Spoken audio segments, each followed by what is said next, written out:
أعوذ بالله من الشيطان الرجيم بسم الله الرحمن الرحيم.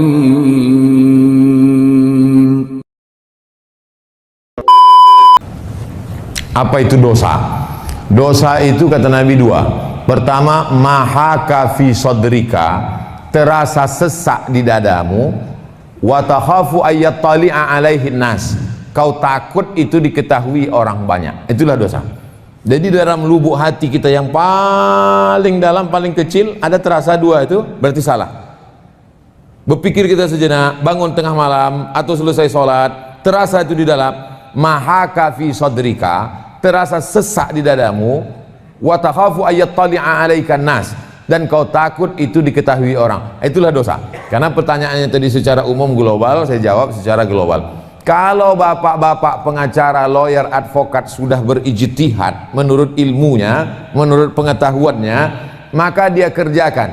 Al-hakimu idza jitahada, orang berilmu kalau dia berijtihad, fa asaba ijtihadnya benar, lahu ajrani, dapat dua pahala. Pertama, dia sudah mengerahkan kemampuannya menurut ilmu dia. Yang kedua, benar.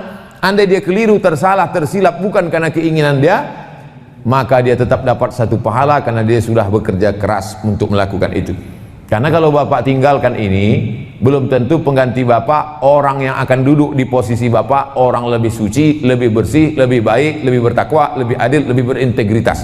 Oleh sebab itu, maka kalau ada hal-hal yang syubhat, yang abu-abu, innal halala bayyinun, yang halal itu jelas, wa innal harama bayyinun, yang haram juga jelas, wa bainahuma umurun mustajbihat, yang ragu-ragu itu yang abu-abu.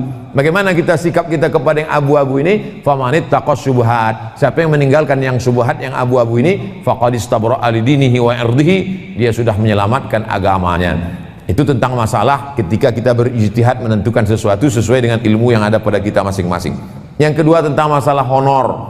Halalkah menjadi honor pengacara? Pengacara itu adalah advice, penasehat bagi orang yang tak tahu hukum.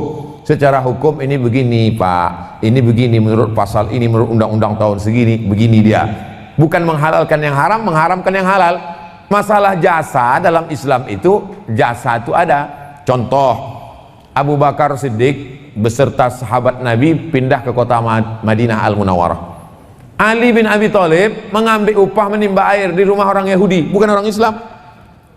Dilaporkan ke Nabi, ya Rasulullah, itu Sayyidina Ali menimba air di rumah orang Yahudi.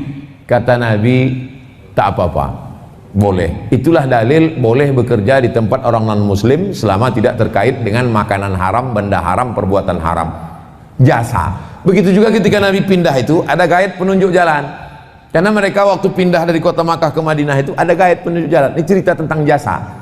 Namanya Abdullah bin Uraiqid. Itu dibayar upahnya oleh Abu Bakar Siddiq. Biaya hijrah itu ditanggung oleh Abu Bakar. Itu dalil bahwa jasa itu boleh. Dalam perjalanan dakwah Islam itu ada penunjuk jalan, ada pengutip zakat, itu semuanya adalah jasa.